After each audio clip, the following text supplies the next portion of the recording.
xam nga Poutine wax na ko bi ko Poutine waxee. ñu bari dañuy jàpp ne Poutine bi est-ce que li muy wax xam na ko mu ne ñoom dañuy remplir seen col yi ak yàpp nit. ak alal. ils remplissent leur poche de viande de chair humaine et de l'argent Poutine wax na ko. kon de wax ci leer na mais xam nga nit ñi dañ naan sawaay li muy wax ni moom waxee lan la parce que moom xam na leen moom xam na ñi muy jànkonteel yan façon doomu aadama la ñu. ñooñu ay fa doomu aadama lañ yoo xam ne seytaane rek lañ topp seytaane la ñuy liggéeyal guddee ak bëccëg seytaane mooy seen kilifa. te daanaka kilifa yi ci àddina bi. lu ci ëpp ci ñuy gouverner le monde 99% yëpp dem nañ fa dañuy ànd ak ñoom ñëpp dañuy def yooyu. multimilliardaires yi ngay dégg ba Arabie Saoudite ba ay buur yi nekk ci Angleterre ba ñu nekk France Italie Allemagne ñi nekk ci banques yi ñi nekk ci gouvernement yi président yi Trump cité nañ ko ci cité nañ ci ñeneen ak ñeneen cité nañ ci sax benn sénégalais. waay cité nañ ci benn sénégalais. cité nañ ci ñeneen ak ñeneen yu bare xaw ma nag ku ci bokk ku ci bokkul mais cité nañ ko rek bon ça ne veut pas dire que ni fait partie quand même. cité parce que mën nga am ak ñoom relation rek ñu cité la quelque part. parce que mën nga jëflante ak ñooñu te boo nekk dans le monde des affaires tu es obligé. nga jëflante ak nit ñëpp. dëgg la waaw vous n'avez pas le choix. di nga jëflante ak nit ñëpp di nga jëflante ak nitu seytaane sax ñoom kese ngay jëflanteel à 80% ñoom la ngay jëflanteel tu ne peux rien faire parce que ñoom ñoo fi nekk ñoom ñoo yor mbir yi. kon donc tey ji yow boo doon gouverner par force nitu seytaane yooyu ngay jëflanteel. parce que ñoom ñoo yor mbir yi. tu peux rien faire loolu mënoo ko changer.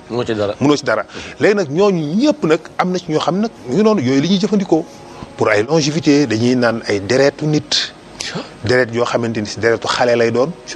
mais xale bi avant ñu koy rey dañ koy torturer ba mu sonn ba mu bare adrénaline boobu adrénaline bu bare sottee ko ci deretam.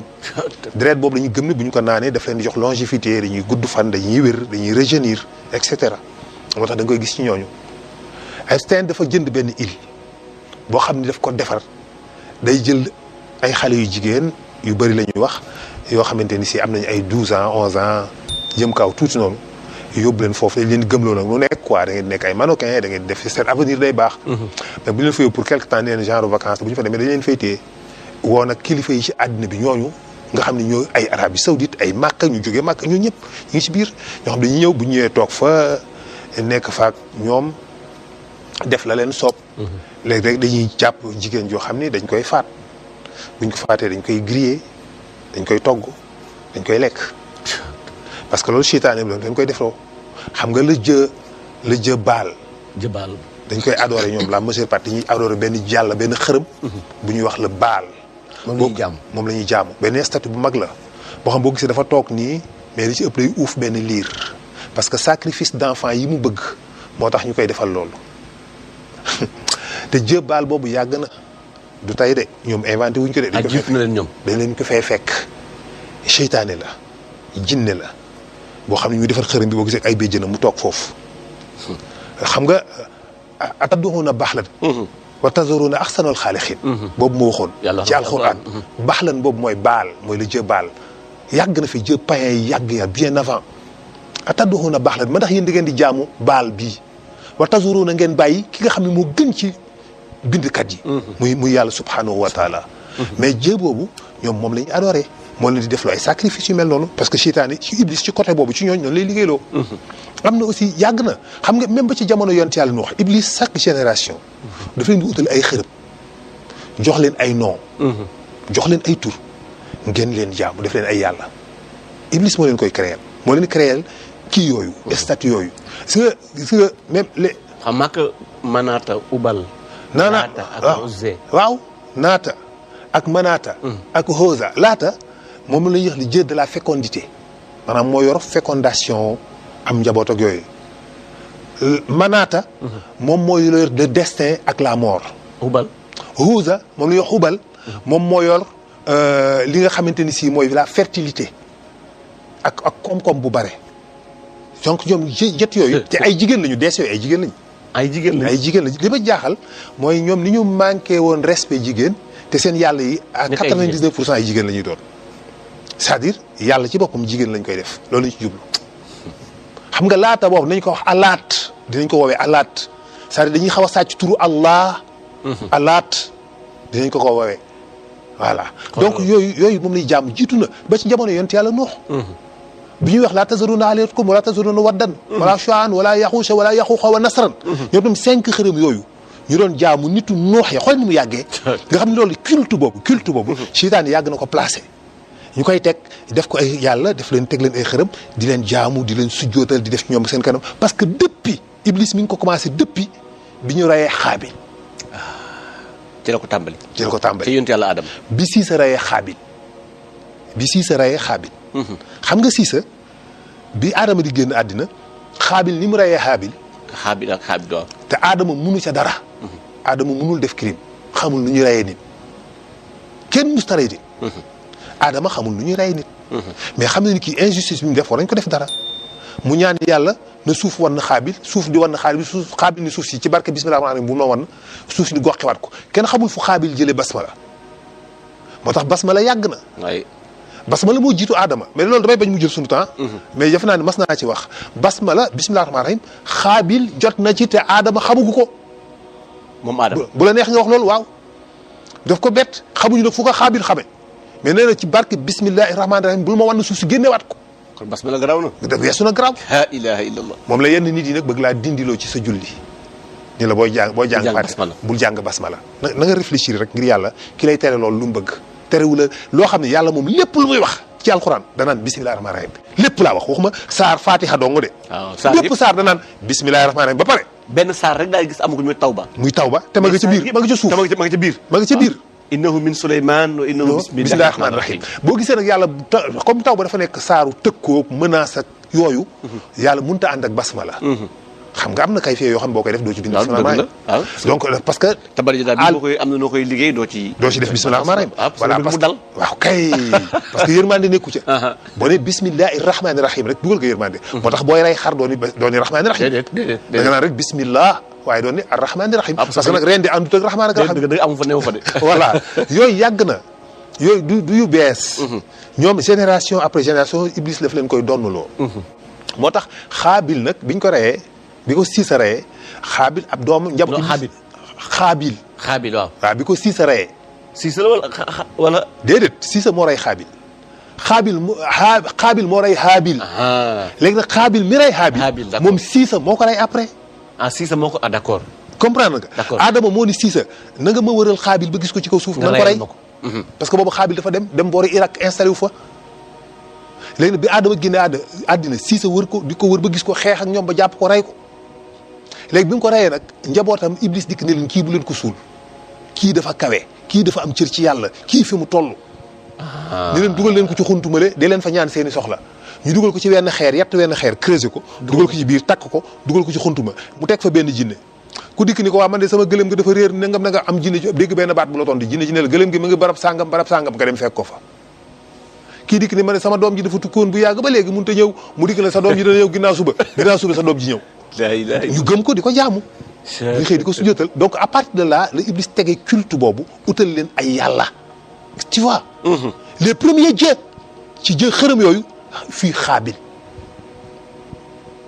la léegi nag Iblis après mi ñëwee da leen di jox yoo xam ni da koy tuddee moom ay kiiwam moom ay maamam ay maami saay-saayam mooy Anos ak dëggal kii Osiris ak Isis ak Oris ak yooyu yëpp Iblis ak benn famille la ay maamam lañu ay baayam lañu ay saay-saay lañu mu jox leen tur yooyu la leen jox neen ñii ay yàlla ñu tuddee kii Oris kii Osiris kii Isis kii la mère la déesse de la nangam kii la déesse de yooyu donc yooyu yàgg na di am depuis boobu ba léegi mu continuer ba ñii nag fi nekk nii ba léegi ci yooyu lañ nekk di ko tudd bu ko defee seytaane moo leen di soutenir mais seytaane daf lay sant ay crimes yu odieux daf lay sant crimes yoo xam ni dootoo mën a am yërmande yàlla pourquoi enfant pourquoi xale am na tey rek ku ma koy laaj ñu ma pourquoi ñoom xale quoi pourquoi xale ma ne ko parce que xale mooy innocent mooy ku deful benn bàkkaar waaw dafa set nga rey ko sans aucune raison mooy li yàlla di wax ne bu ñuy laaj liir bi ñu rayoon xale bi ñu rayoon ban bàkkaar la def ba tax ñu rey ko bi ay zanbin xutila waaw ana ban bàkkaar la def ba nga rey ko ba tax nga rey ko ma ne ko parce que la ngay gis ni la ngay gisee foofu mooy c'est comme si que yàlla dafa triste c'est comme si que yàlla dafa mer quoi pourquoi c'est comme si que yàlla dafa jaaxle pourquoi ngay rey xale bi nga xam deful benn crime ban raison la ba ay zanbin xutila xam nga aussi tamit naan gi ñu naan deretu xale parce que deretu xale bi amagul sobe bu dee xale bu góor la géttagul bu dee xale bu jigéen la gisagul mbaax amagul sobe defagul bàkkaar amagul benn bàkkaar il est pur. sang boobu la ñuy préféré. sang boobu nag bu ñu ko jëlee torturer xale boobu naqar yu mu am ak tristesse boobu adrénaline yooyu muy xelli. nga xam ne c'est des kii de bien-être moo lay jox le sentiment de bien-être moo lay booster moo lay comment dire booster. mu jaxasoo ak deret ji deret boobu la ñuy naan. donc c'est des choses odieuses yoo xamante ne si yàgg na ci àddina te ñoo mos a yor àddina ñoo ko gouverner. donc xaaj njaga voilà. loolu daal mënuñ ko ci le reste ngeen koy gis sur les réseaux ni mu demee est-ce que dafa xaru wala dañ ko rey donc parce que li ma xam dafa bëri. documents yi fu ñu nekk cassette yi lan moo ci feeñ ak lu feeñagul ñi ngi jëm a def tout ñi ngi jëm a def enquête mais ça ne sera pas facile en tout cas mi ngi noonu àddina boobu ngeen nekk àddina boobu la ñuy dund kon nañ ci bàyyi xel ñun ñëpp incha allah. xam nga li waral loolu parce que dañu toll ci benn moment bi ñu moo la wax sànq.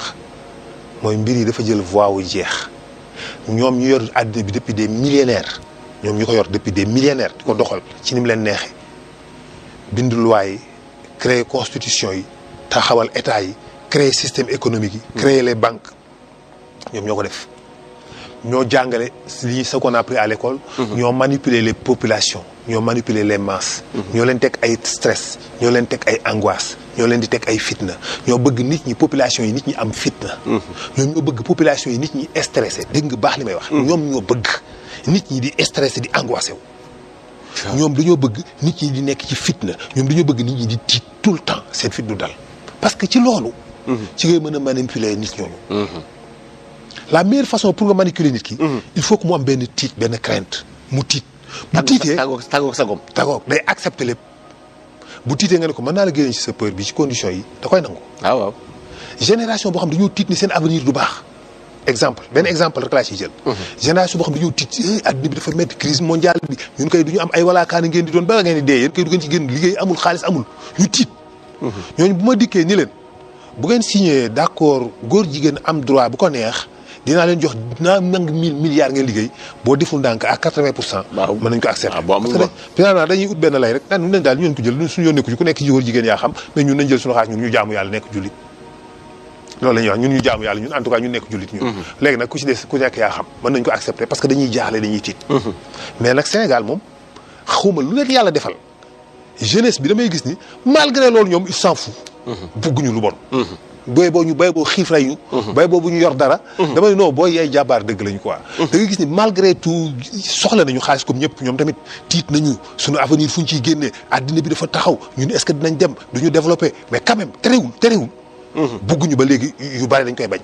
bugguñu ay góor jigéen bugguñu lu bon bugguñu lu def nangam duñu nangu ci suñu réew lii na diine ju jëm kaw na jaamu yàlla bi jëm kaw na jàkkay zikr non man ne non ñii am na leneen lu leen di animé. wallaay lu bokkut ak lu ñu xam lu ñuy gis.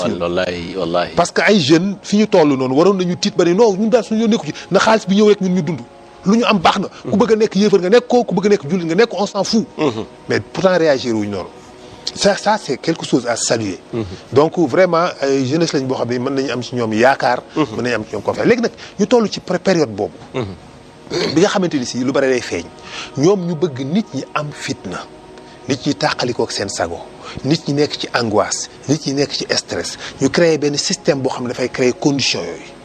système bi ni mu tëddee.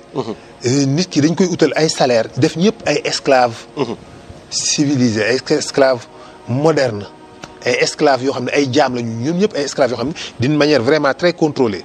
mooy que voilà waa ji da nga doon xëy di ko liggéeyal mu xëy di ko ni la léegi yow daal man dama lay goreel nekkatoo jaam. ab jaamam nga woon nekkatoo jaam léegi nag tu es libre. nga ne ko mun la waaye nag sama tooli café yi léegi moom garaawul da ngay continuer di ma liggéeyal ma lay fay. nga ne ko waaw d'accord mu la néeg yi mu la defaroon nga ci dëkk mu la déet. néeg yi moom léegi dama la koy loué. da ngay fay comme dama lay fay léegi da ngay fay. néeg yi nga daan dëkk di ci fanaan mun ko dama la koy loué de léegi. nga ne ko d'accord. nga ne lekk gi nga daan lekk ci li nga daan bay mun la déet li nga ciy lekk kat dama la koy da nga ma koy jënd ndax damay jaay. nga ne ko d'accord mun la sama ndox mi kat da nga koy jënd sëñ bi. parce que damay jaay léegi dama lay fay saldo moomatuma la. léegi dama lay fay. après ngay découvrir ni yow ci nga ëpp coono ndekete. ak électricité bi. yeneen yëpp soog a ñëw. ñu gis ni ndekete yow waaw ba léegi yaa ngi ci buumu njaam gi te bii moo gën a tar. ndax bii vous avez l'impression que d'être libre alors que tu l'es pas. bu la waaj ne léegi yow libéré naa la demal sa yoon da nga naan ko fu ma jëm. ndax doo xam foo jëm. da ngay dem léegi xiif rey la parce que dootoo lekk yoroo dara. amoo dara mun la léegi dama lay embaucher mais daf lay exploiter c'est-à-dire ci façon tënk monde boobu lañ nekk. lépp nag nekk ci yoonu yàqu ak feeñ. loolu moo leen permettre ñu mën a manipuler nit ñi di leen orienter. di leen organiser di leen jëmale ci ñu dëkk moom laa la doon wax ci Edouard Bernays. que la manipulation consciente et intelligente des actions et des opinions des masses est nécessaire dans une démocratie. loolu la Bernays waxoon. c'est le père de la propagande moom moo jàngale naka la ñuy propagander naka la ñuy manipuler les masses. mu ni ce qui manipule cet appareil invisible reste le vrai pouvoir. Nous sommes gouvernés, nos idées formées, nos esprits suggérés, nos goûts éduqués par des gens dont nous n'avons jamais entendu parler. li ma ci gën a neex mooy loolu. par des gens ñi koy def mu ne mosoo leen a gis mosoo leen a dégg. ñooñu ñoo fi nekk léegi nag ñooñu seen liggéey depuis plusieurs millénaires. dafa egg à un stade à un niveau boo xam ni. dafa jël yoonu jeex. parce que luy yéeg rek dafay dem ba au sommet. boo demee ba ca kaw a kaw ba fi montagne bi yem. léegi lenn rek a des.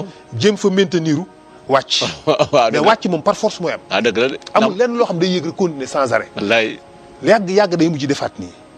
donc kon ñoom yéeg bi ñuy yéeg depuis des millénaires. dafa egg au sommet nag. léegi nag nekk ci benn moment bu critique ci ñoom. mu nekk moment bu critique ci ñoom. boo xam ne xamuñu naka lañ koy gérer. ñu war a wàcc. ba pare mu war a nekk tombeek le venu seen kilifa muy la Dajjal. annoncé nañ leen ko fii xam nga wax naa ko fële. ñu naan ma non la bête de l'événement c'est juste nangam am ñuy wax loolu ndeysaan.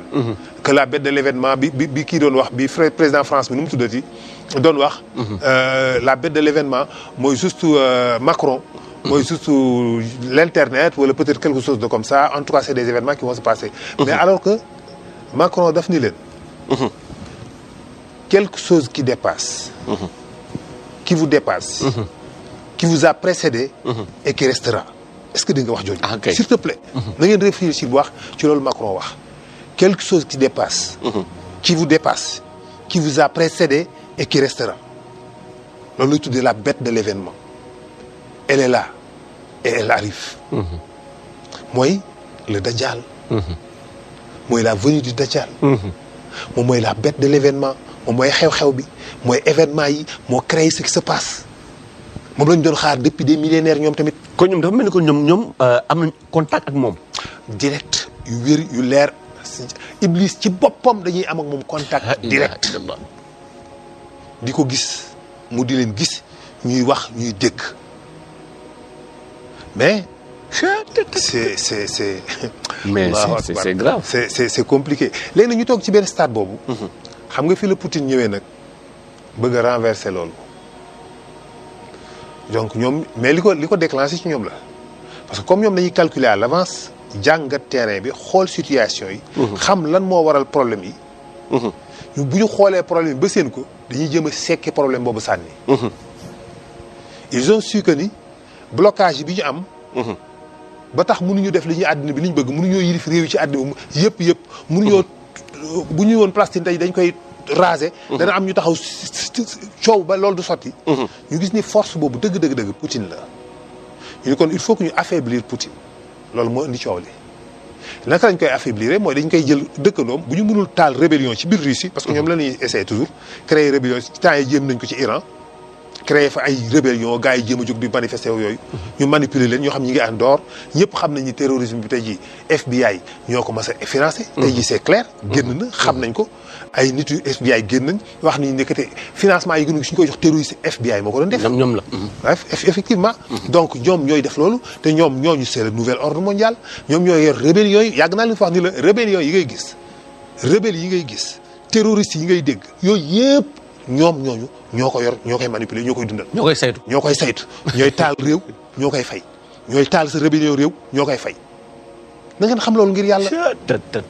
c'est très important loolu ñu xam ko ñu bàyyi ci xel ñooñu ñooy def lépp ñoo lay jox alal yi ngay liggéeyee. bis boo leen ne leen indil problème ba mu sës ñu taal sa réew. xam nga réew bu toll ni Iran ni mu toll ak puissance bi mu yore et pourtant taal lañ fa. rébellion waaw. keneen jaaxalu leen sëriñ bi. wallaay. loolu nañ ko xam bu ñu nekk ay dof rek bay suñu bopp yi ci suuf si ñu non lii amul pour bëgg yaakaar ni loolu dina la tranquilliser loolu du tax nga tranquille il faut regarder la vérité en face loolooy góor. il faut être capable d'observer et d'accepter la réalité et de dire que c'est ça maanaam doo sàng sa bopp rek. bay ko ci suuf si. bàyyi sa yor ji koy mbëtt. wala la politique de l'Autriche. wallaay je sais pas bu la si neex nga tuddee ko ni man daal comme gisuma kenn gisuma. sama yoon new ci. waaw mooy daal loolu su lu ma weddi rek du am. nit ñi ñu ci bare dañuy am sentiment dañuy adopté sentiment boobu. ils préfèrent ça loolu moo leen di gën a arrangé. loolu moo leen di gën a noppal. dañuy préféré weddi lépp pour que du am. loo ko wax lu ko neexul rek mu ne loolu amul c'est faux c'est pas vrai comme ça moom mu am jàmm quoi il pense que ni comme ça day am jàmm moom. mais su ne mais attention lii c'est vrai. loolu daf koy troubler da koy sonal da koy poser la ay questions day tax mu am ay questionnement ay pourquoi ay comment est-ce que kon day commencer di remettre en question li mu jàpp. te day uti solution sax nag. voilà li mu gëm. day commencer di ko remettre en question li mu gëm li mu jàpp li mu jàpp ni loolu la quoi day commencer léegi nag loolu comme c'est trop compliqué day metti ci moom il préfère ni non loolu amul bay bopp bi ci suuf si ni c'est ça. c'est ça fuir loolu mooy daw loolu mooy ku ñemewul affronter l'horreur de la vérité. donc il faut savoir accepter affronter les réalités. wallaahi loolu mooy li nga xam moo ci nekk donc ñooñu moo tax Bernays waxoon loolu ñi nga xam ni ñu koy manipuler léegi manipulation moo ñu indi fii ñu nekk nii parce que wax naa ko bi passé. fi ñu nekk nii ci wàllu xeex bi ba Poutine toll fi mu toll ak ñoom Israël.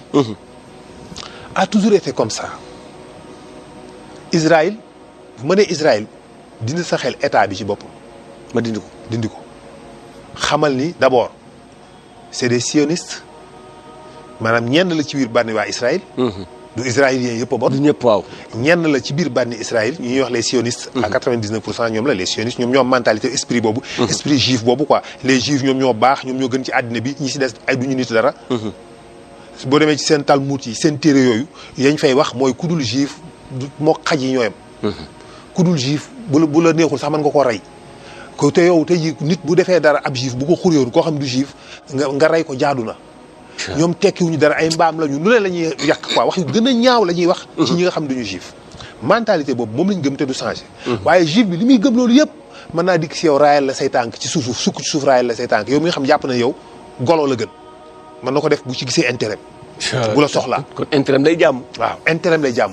bu la soxlaa mën naa ñëw raamal la sukk ci say tànk di raay say tànk nii ba nga jëfal ko li mu bëgg ba pare bu demee ba téye ko ba xam ne téye ko nag soxlaatu la da lay écraser da lay rey bu gaaw avancé dem yoonam.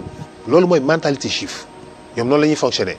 bu ñu amee lu ñu soxla am na ay nit yu ko mel ay benn nit yu ko mel. waaw dëgg la de am na xam ne bu ñu bëggee ci yow dara. waaw bu ñu gisee ni yaa yor seen njariñ. wallaay mën nañoo changer discours lewet jaamu la wax ak yow wax bu neex caresser la au sens du poil mais gis nga bu demee ba mu wóor ko ni téye na li mu bëggoon ba noot na la. da lay écraser. du la écarter de mais da lay rey da lay éliminer. parce que léegi sa présence day nekk menace ci moom. sa présence rek tout simplement day nekk menace ci moom. moo tax da lay écraser définitivement. kooku nañ ko bàyyi xel bu baax a baax a baax. léegi nag ñooñu loolu moo tax ñoom ñuy doxale noonu ñoom waa bànni Israël. sionistes yooyu depuis très longtemps. dañoo tas ci àddina bi. avant ñuy créer état d'Israël bii am tey parce que état d'Israël bii démb la. 49 lañ ko créé Ben Gurion xam ngeen histoire boobu. histoire de Ben Gurion ak les groupes de consultatifs des juifs. donc ñi ñu doon toogee waxtaan ba ñu bëgg a créer état juif fan lañ ko yóbbu ba bëggoon ko indi en Afrique. ñu ne non état juif mënul nekk Afrique ñu yóbbuwoon ko Argentine ñu ne non pas Argentine. est-ce que gis nga li may wax s'il te plaît ñoo xam ne amuñu dëkk buñ dëkk ñuy wër fu li jënd fu ngeen dëkk. wallaahi. ñu naan leen nañ leen yóbbu Afrique ak nañ leen yóbbu Argentine ak ñu daan bii baaxul ak bii moo baax ak yooyu ba mujj gi. Palestine jox leen foofu. ñu leen ñëw leen fii tey ñoom Palestine moomu. lañ ñu ko fii nga dëkk ñoo ko moom. est-ce que dégg nga ma. ok. Palestine moom nga xam ne moo leen kaay leen fii comme yéen ñu yab leen ci ay bateau. ñoom la ñuy ñoom la bëgg a nangu. voilà parce que boobu Hitler da leen di jeexal. loolu na ko ñëpp bàyyi xel jàpp ko ci histoire mu loolu moo am. Hitler ni daf leen di jeexal ci àddina bi da leen di rey bañ jeex yéen nekkoon Allemagne mu rey ci ay millions. ñi day rey sa waay mu ne juif yi nañ leen rey ba ñu jeex parce que bu ñu nekkee ci kaw suuf si du baax. Hitler loolu la gëmoon de tant que juif yi ñu ngi ci kaw suuf si du jàkk loolu la wax. gëm-gëmam boobu. bu ko weddi de. waaw jarut weddi. voilà da nga ci tey moom loolu la gëm de tant que juif yi ñu ngi ci kaw suuf si nee na suuf si du baax mukk moo tax mu bëggoon leen exterminer mooy rey leen ba ñu jeex moom loolu la gëm. mu jigi ñu yab leen ci ay bateau ci àddina dëkk yu bari ñu génnee leen. ñu yab leen ci ay bateau di wëndeelu ak ñoom xamuñu fu ñu leen di yóbbu est-ce que gis nga li ma lay wax. kay. nit ko amul kër di wëndeelu ci mbedd mi amoo fooy fanaan am ku la kaay sama kër ma jox la fii néeg. nga dëkk ci biir këram mujj gi mu xëy benn bis dem si yàgg di fortaal bi si yàgg mu commencé yor tuut yor xaalis bi si yàgg mu mel ni ku la xaw a ëppale nag commencé naan la nag kër gi maa ko moom. ah neexul dara de. di la génnee kër gi di la xeex nag. du neex dara de. noonu nag la Israël mel. Palestine ñooñu leen léegi garaawul nañ ñëw ñu jox leen fële ñu ñëw installé wu xamuñu ni ki ñuy jox du nit la koo xam ne ak loo mën a def ci àddina dalay wor. israélien ak loo ko mën a defal ci àddina bi dalay wor. workat lañu par excellence par essence dañuy wor ku ñu warul dañuy wor yàlla waraat yàlla wor ko waraat ko. ay yoon yoon ñoom yàgg nañu yor wor yàlla bu yàlla wor bu doon sonal yàlla bu ko doon rey. kon yàlla dee na li ko waa Bani Israël wor da koy rey.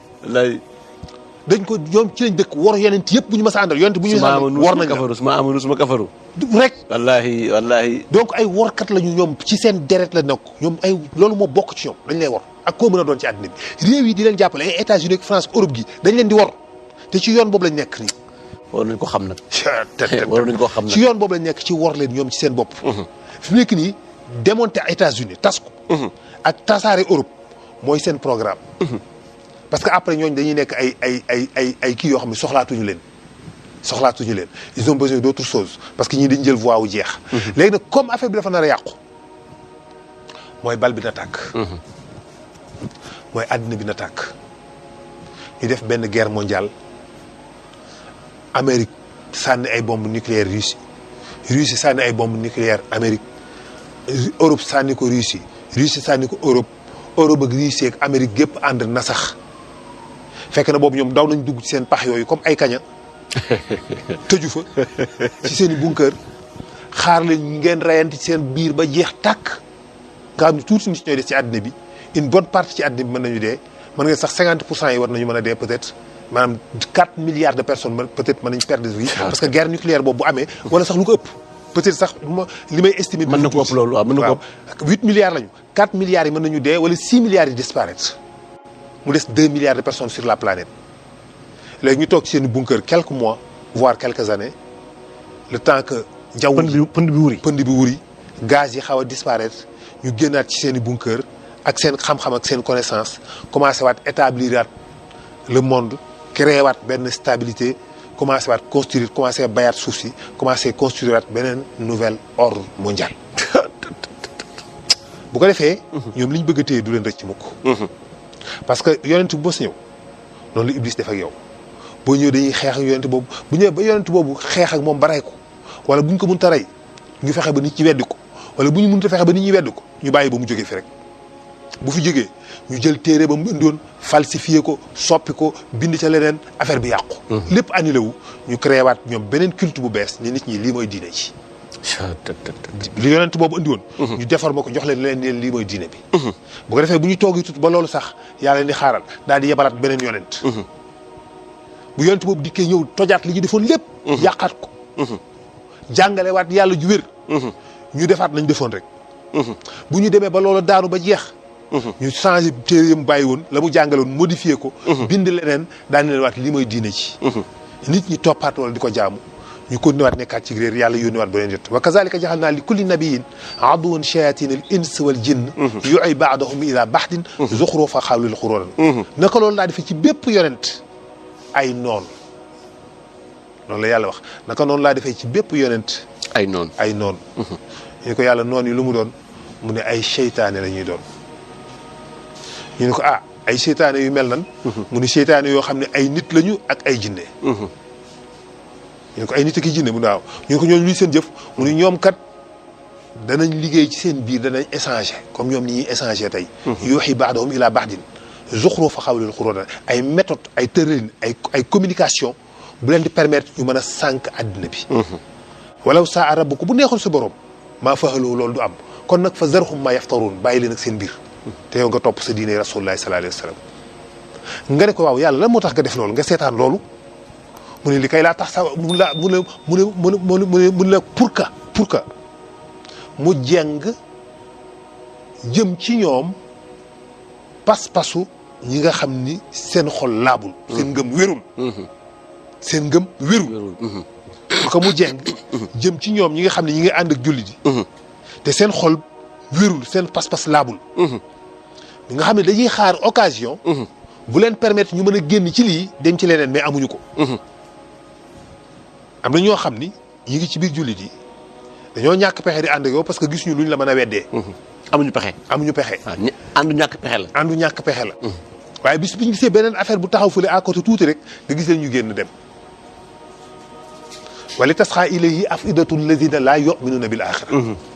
wala tasxaa pour que mu jàng. ilayhi jëm ci ñoom ñi nga xamante ni si. seen imaan seen pas-pas wéru.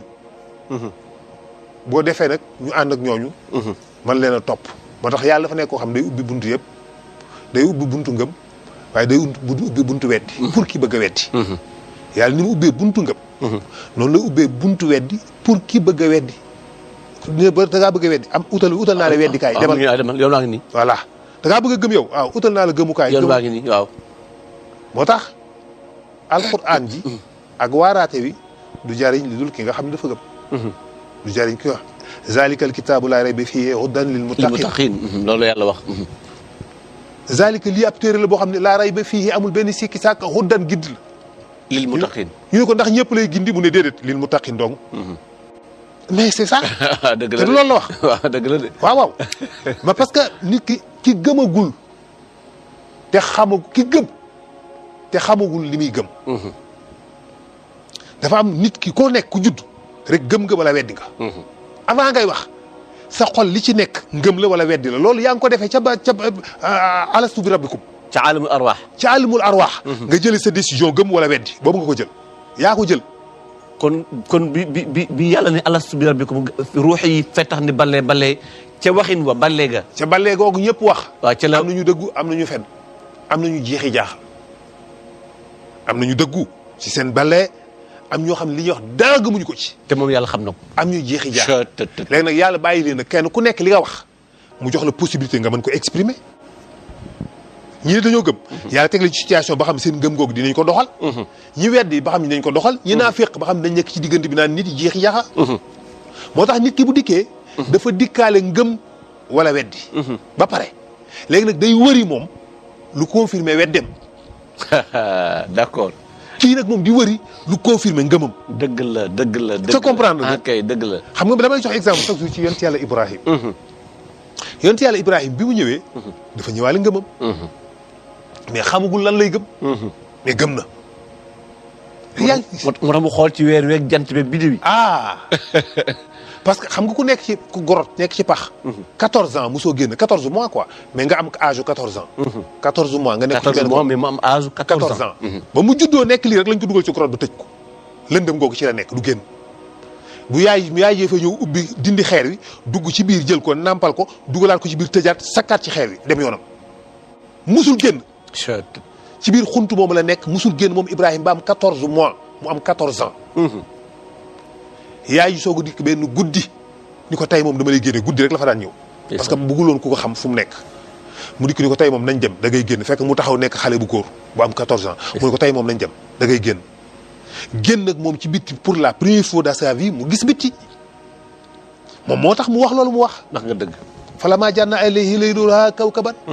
parce que da nga naan Ibrahima fu mu nekkoon ba gisul woon weer wi. ak gisul woon jant bi ak jant bi kay wax dëgg yàlla. ak âge bi mu am ku nekk bis booy nekk lii rek bis boo xëyee rek di gis jant. wax dëgg yàlla di gis weer wi di gis biddéew yi moom nag mu mel ne tey la koy soog a gis.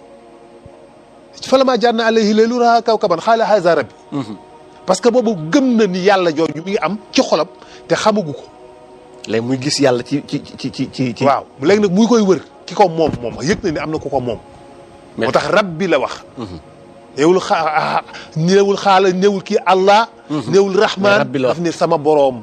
rabbi ki ma moom parce que xamagu ko. mais conscience bi ngay am rek mooy kooku moom moom. léegi bu ñu la ki la moom kooku mooy kan nu mu tudd mën nga ko bañ a xam peut-être. waaye yow xam nga ni moo la moom.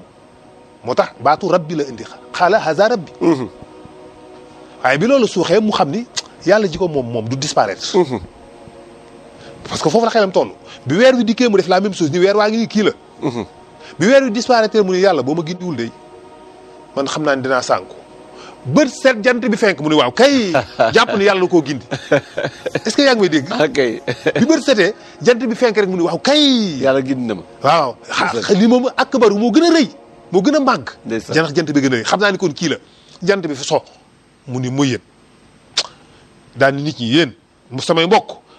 man de bàyyi naa seen yi ngeen di jaamu man daal maa ngi wëri waa ji nga xam ne moo créé yii nag moo créé bidéo bii ak jant bii ak weer wi parce que jàpp na automatiquement xelam jox na ko ni kii daal xam naa ne sama waa ji daal moom yii ay matériel am la kon donc ngëm gi dafa nekk ci moom ba pare moo tax nit koo gis rek loolu mi ngi ci moom mi ngi wër lu ko convaincre nag mi ngi wër lu ko convaincre ci mu gëm mi ngi wër baarakallaahu dafa am ku ma laaj ni ma dafa dégg ci wax say waxtaan nga wax ni yonent bi alayhi salaatu wasalaam dañoo xar jibril dafa xar dënn bi génnee xol bi raxase ko maa u zam-zam génne ci ay lumb nee nag moom loolu daf ko jaaxal pour daal xelam mën a tranquille ndax loolu yonent bi sallallahu alayhi wa sallam dañ ko defal muy yëg ci yàqasa la ko defee wala maa da ko imaginer ne loolu daal da bëgg ko ci leeral beneen bi mooy li xew ci ak mais tontu bi ba pare waaw baarakallaahu xaaj njëga waaw wax na dëgg xam naa loolu dina ko jaaxal parce que day imaginer nit bu ñu xottee dënn bi douleur bi muy am ak métit bi ubbi dënn bi jël xol bi firiwul mu débranché xol bi mais sa xol sax mën nga ko débranché nit ku continue di dund mais bien sûr mais juste à un temps déterminé à un moment lu bref instant lay doon du yàgg day gaaw waaw noonu du gaaw trop sax maanaam mën nga dindi nit cœur bi teg ko na le mu continuer dund un moment en tout cas soo ko arrêté parce que une fois que circulation sanguine bi arrêté parce que pour pomper dina des un moment quand même comme tamit moo tax ñu mën a dindi nit këram teg ko fële échanger ko monter beneen xol dëgg la xam nga kon dina am benn moment bu ñu koy dindi teg waaw parfois ñu branché ko ay machines yu joué rôle cœur bi mooy di pomper sang bi muy yéeg di ñëwaat di def tour benn machine rek ñu ngi fay dugal mu joué rôle xol bi continuer tëg mais cœur bi fonctionné tul d'accord donc cœur bi nekkul ni dëgg-dëgg moo yor nit mais ruux gi moo ko yor moo tax ruux moo lay wan ni ruux mooy dundal nit ruux moo tax nit di nekk le vivant moo tax muy yëg moo am ay sentiment wax naa la ko fii nii la boo tax bu ñu opéré nit changel ko cœur greffeel ko beneen cœur xolu beneen nit bu am accident yi bëgg a dee ñu jël xol ba kii xol bi daa yàqu dafa feebar ñu débranché ko jël xol booba montel ko ci mu ne cocc mu commencé doxaat waaja la mu bëggoon lay bëgg na mu ñamu bëggoon lay bëgg du changé bëgg la koy bëggoon waaw te plan loolu nag te normalement bu fekkee ne bëgg yi ci xol bi la nekk kon jabari kooka la war a bëgg léegi ak doomi kooka wax nga dëgg mais jabaram la bëgg ba léegi ak ay doomam wax nga dëgg ceeb yam bëggoon la bëgg lekk yam bëggoon la bëgg parfum yam bëggoon la bëgg ce qui veut dire que nit ki changé wul kon donc cœur bi c'est pas elle-même mooy le cœur vraiment au vrai sens du terme le cœur dëgg-dëgg mooy la conscience et la subconscience te loolu ruux bi la ak nafs bi donc bref pour que wax ni waa jooju nga xam ne question bi daf koy jaaxal donc nit ki naka la ñuy xottee dënn bi ubbi ko il trouve ça vraiment incroyable que kooku taxaw nii et puis rien s'est passé quoi mu dem noonu non c'est-à-dire dimension bi mu xam ci logique humaine la douleur nit boo tegee dara dafay sentir dafay yëg mais lii tax muy yëg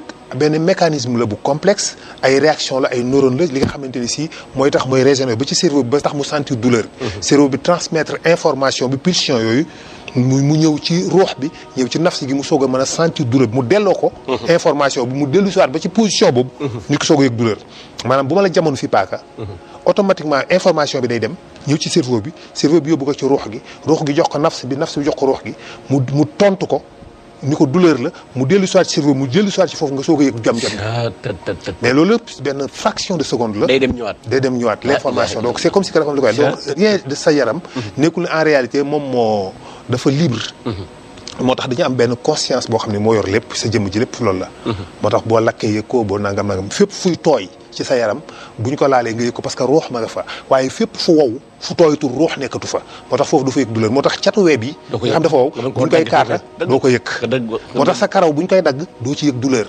moo tax yooyu waaye nag lépp luy tooy bu ñu ko daggee nga yëg ci douleur waaw wax nga dëgg de noonu la branché parce que ruux ci ndox la fixé woo ci jëmmu nit ruuxu nit ci tooy lay toog moo tax nit ki bu yaram bi segee boo dindi woon ndox mi ba mu set toog ruux gi day sauté parce que ruux gi ci kaw ndox lay installé wu ci ndox tooy yaram bi ci lay installé wu pour mën a fixé wu ci yaram bi bokk moo tax boo éliminer ndox bi rek nit ki dootul dund moo tax bu benn yaram boo téye woon fenn takk ko nii ba deret ji ñëwatu fa nga xam ne léegi fii fonctionné sang bi ñëwatu fi après foofu day wow bu woowee ko nga boo jël nit di ko siyee waaj du sentir dara du yëg benn douleur parce que day mel ni ruux gi dafa roccee ko foofu moo tax kii dee bu ruux gi yéegee ci oom yi ba agsi ci ndigg li tànk yi ni mu tegoo noonu boo ñëwee ci tànk bi di ko essayer du sentir du benn douleur parce que day mel ni bokkutul ci moom donc les douleurs c'est superficiel en quelque sorte c'est des choses yoo xam ne c'est pas terrible quant à nag malaayika ci boppam.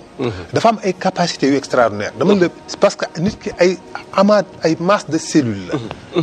sa der bi li tax bu ñu ko daggee mu dagg teqali ko bàyyi benn espace mooy da ngaa teqale liaison cellulaire yi amoon cellules yi nga xam ñoo constitué la peau.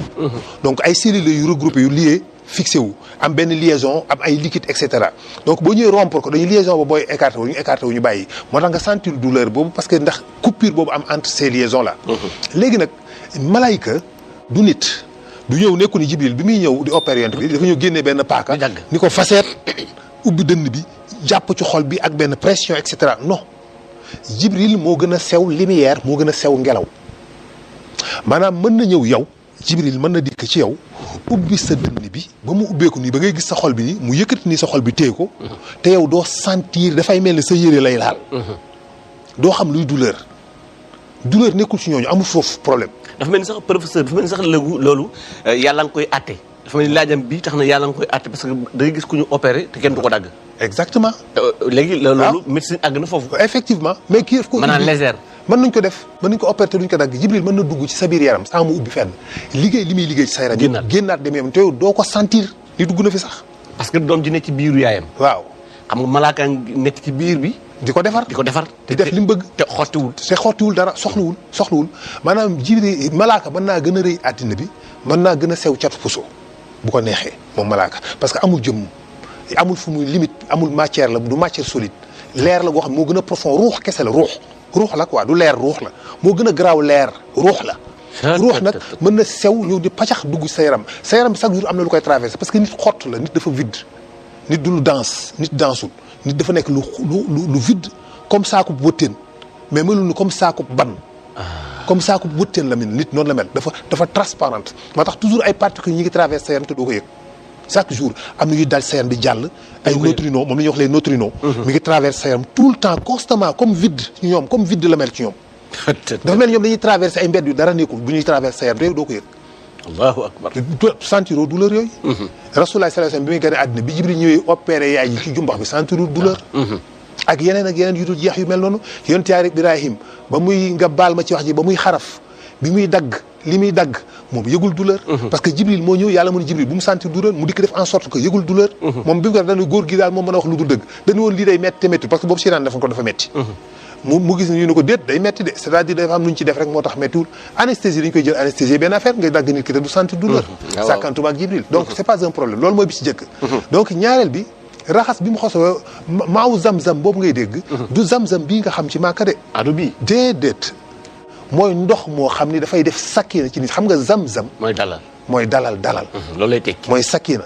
zam-zam ci hébreu ci làkku arab bu njëkk ba loolu la doon firi moo tax mu naan zam-zam naan ndox mi zam-zam ndox mi doon tëbe baat boobu nag zam-zam boobu dal googu moom la doon def ci yonent bi moo tax mu raxase ko ndox boobu du ndox boo xam du ndox boo mën a gis yow du ndox boo mën a naan mais ndox la boo xam dafay zam-zam ci boppam la dafay def ci nit ki dal moom la ko raxase pour que yonent bi am sakina moo tax yonent bi nekk nit ku am dal ku posé ku lucide dara du ko perturbé dara du ko dérangé dara du ko jaxase mu am dal parce que loolu la Jibril bëggoon def ci moom dindi ci moom daladi gi nekk ci ñun daladi fitna wu xuldeeku tiit di tëpp di jaxasoo yooyu nekk ci ñun moom la ko doon dindil moom moo tax mu nekk nit ku lucide ku posé koo xam ne fu ak lu situation bi mel ñëpp fëlaxoo da ngay gis ne daan tekk day dal day serein kanam gi day continuer di rayonner sans mu am benn pression sans que mu am benn stress donc loolu ala kulli xaal c'est pas un problème ci malaaka c'est pas un problème ci yàlla lu yomb la loolu mooy xaaj jaga voilà macha allah am na solo kon yaakaar naa ne borom laaj bi leer na yàlla defal ñu dégg ak topp beneen bi nag moom la ñuy tëjee doogu dugg ci waxtaan wi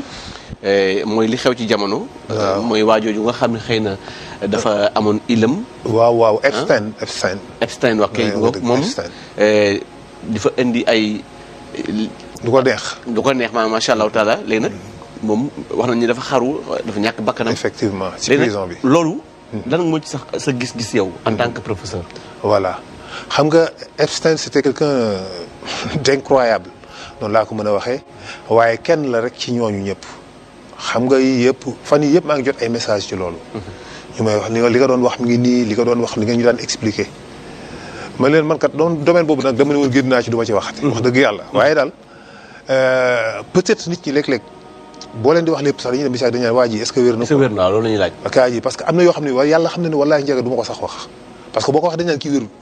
te c'est des réalités mais malheureusement li may wax rek comme ni ñuy xamaguñu woon lu bëree bëri. te ñu ngi commencé di découvrir au fur et à mesure. dinañ dem ba ñëpp dinañ comprendre.